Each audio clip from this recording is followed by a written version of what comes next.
A brass token about the size of a quarter is sitting in a coin dealer's tray somewhere in West Virginia right now, priced at about $4. The front is stamped Elkhorn Piney Coal Mining Company. The back is stamped good for $1 in merchandise only. $4 buys it today because almost nobody remembers what it was. But for the miner who first carried it out of a pay office in Raleigh County a century ago, that disc of brass was his wage, and the 4 words on the back, in merchandise only, were a cage.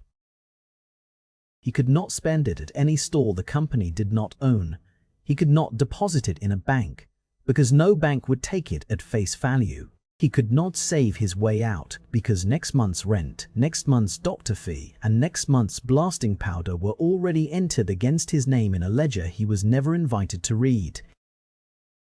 Over the next 25 minutes I am going to open that ledger.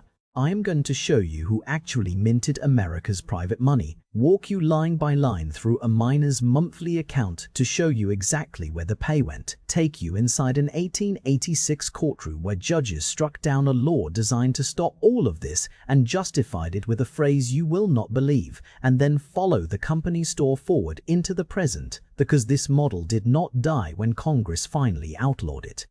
It changed its clothes, and near the end, I will tell you what the most famous song ever written about this system, the one about owing your soul to the company store, got exactly right, and the one important thing the surviving account books say it got wrong. Here is the ground this episode covers.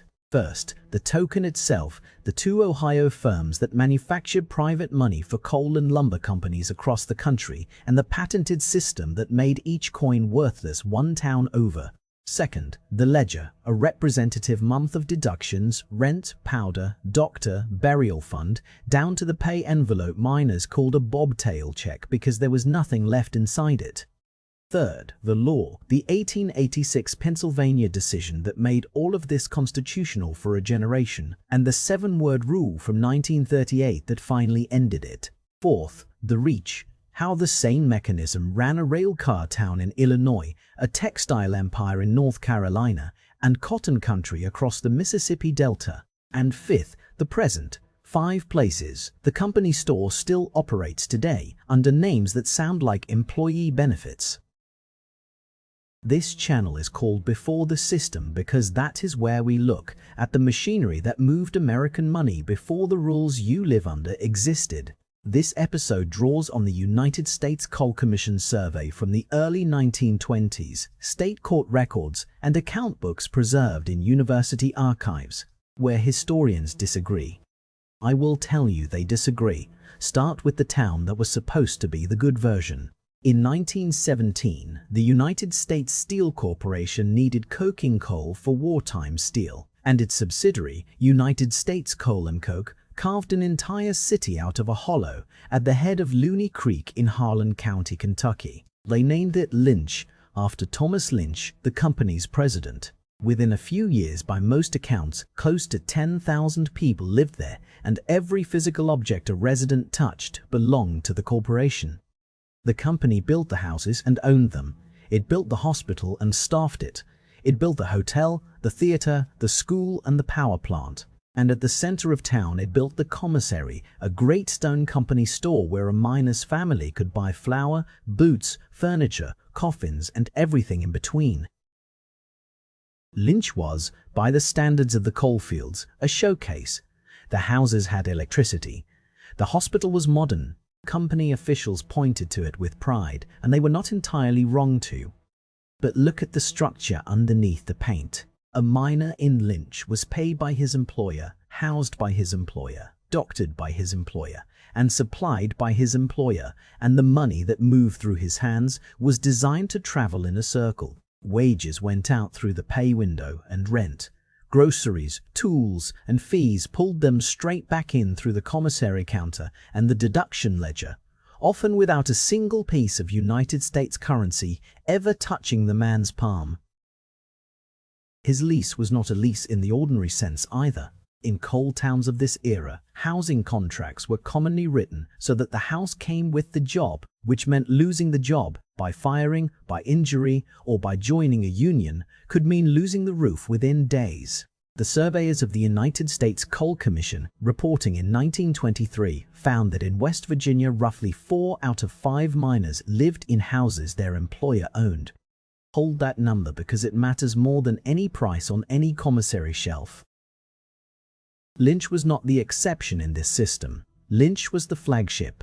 Behind it stood hundreds of smaller, meaner towns, from the hollows of West Virginia to the coal camps of Colorado and New Mexico, running the same closed loop with less paint and fewer doctors. And the loop itself, the actual machine, is worth taking apart piece by piece. Here is the mechanism in one sentence. The company's store was not a store, it was the collection window of a private monetary system in which the employer printed the money, set the prices, kept the books, and owned the exit. Now the pieces. Piece 1, the money itself. Company Scrip was not minted in some backwoods shed. It was a manufactured industrial product, and 2 Ohio firms dominated the trade. The Ingle Company of Dayton, whose token system was patented around 1909, and the Osborne Register Company of Cincinnati. These firms stamped custom tokens and printed paper scrip for coal operators, lumber camps, and mill owners across the country, each design unique to one company, each marked with some version of the same crucial phrase, payable in merchandise only. Collectors today have catalogued thousands upon thousands of varieties. Every variety was money in exactly one place on earth. Piece 2, the advance. Miners were typically paid by the ton, with settlement twice a month. Between paydays, a man whose family needed food could go to the office and draw scrip against wages he had not yet earned. This felt like a kindness and sometimes functioned as one. It was also the hook, because a man who has already spent next payday is a man who cannot quit.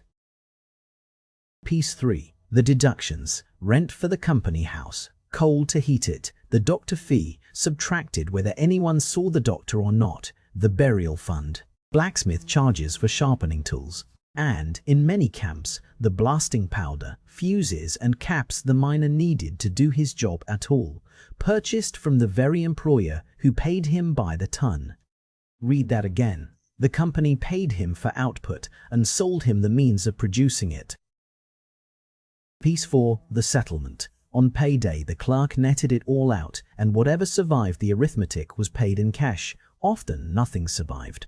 Miners had a name for the payslip that came out at 0 or below, a bobtail check. In testimony and memoirs from the coal fields, men describe working a full half-month underground and walking away from the pay window holding a piece of paper that said, in effect, "You owe us."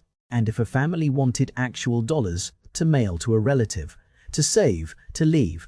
There was one more toll. Independent scrip buyers and sometimes merchants in neighboring towns would exchange scrip for cash at a discount that records and testimony suggest commonly ran from 10 to 25%. The employer, meanwhile, enjoyed the oldest privilege of any government. It printed its own currency and accepted it back at its own counter at prices it alone set. Now, was any of this legal? That question got its answer in 1886. Pennsylvania's legislature had passed a law requiring that laborers in mines and factories be paid at regular intervals in lawful money of the United States, not in orders on a company store. The Supreme Court of Pennsylvania, in a case called Godcharles v. Wickerman, struck the law down, and the language the judges used has survived in the reports. They called the statute an insulting attempt to place the laborer under legislative tutelage, degrading to his manhood and subversive of his rights.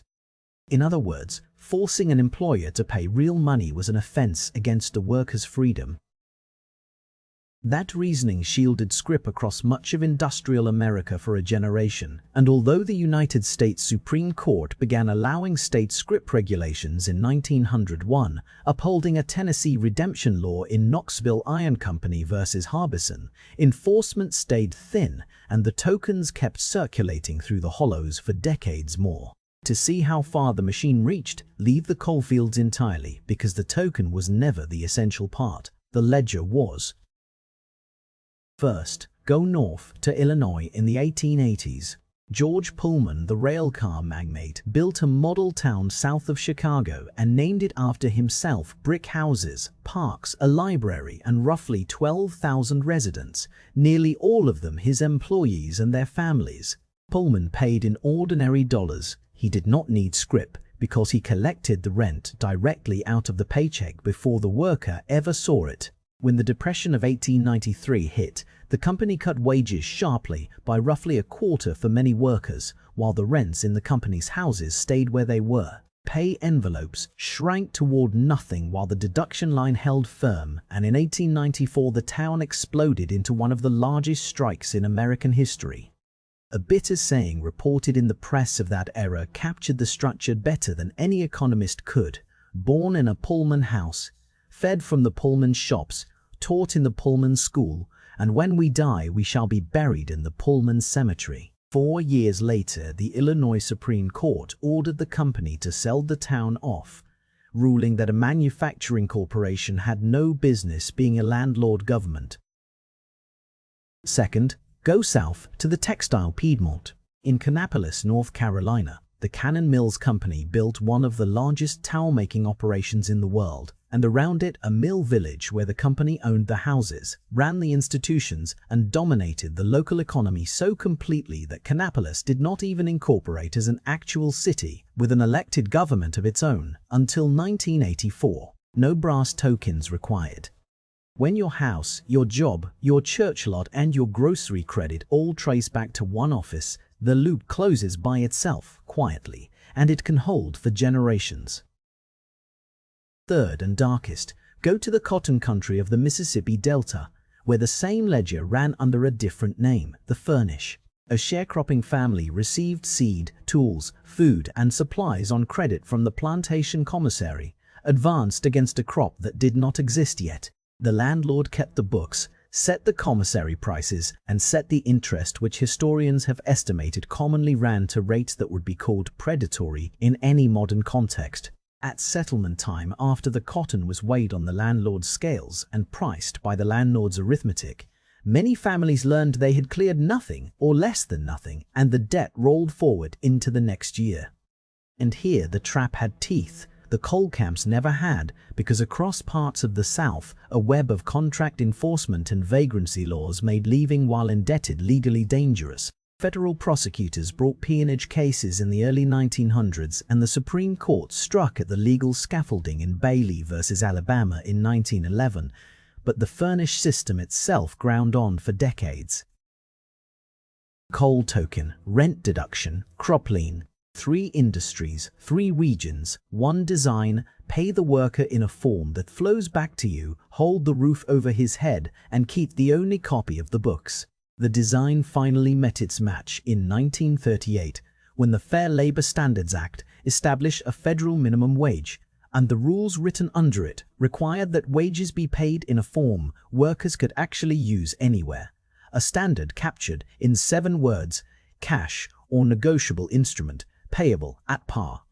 Scrip that was only good at the company counter could not satisfy a minimum wage law, and through the 1940s and 50s, the tokens drained out of circulation and into dresser drawers and eventually into dealers' trays. But remember what we said, the token was never the essential part.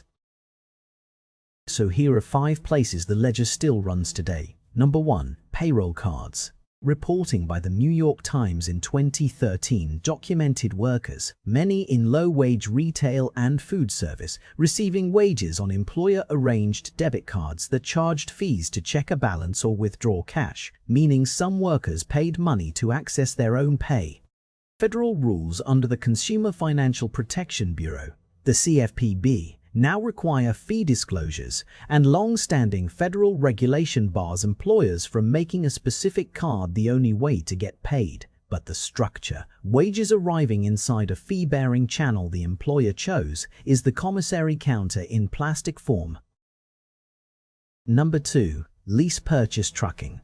A 2017 USA Today investigation into poor trucking in Southern California described drivers leasing their trucks from the very companies they hauled for, with the truck payment, insurance, fuel, and maintenance deducted from each settlement. Some drivers, per that reporting, finished full weeks with settlement statements at or near zero, and quitting could mean forfeiting the truck and every payment made toward it. A century after the coalfields, the bobtail check came back with 18 wheels. Number 3. Employer-provided housing with wage deductions. In agricultural guest worker programs and remote work camps, housing, meals and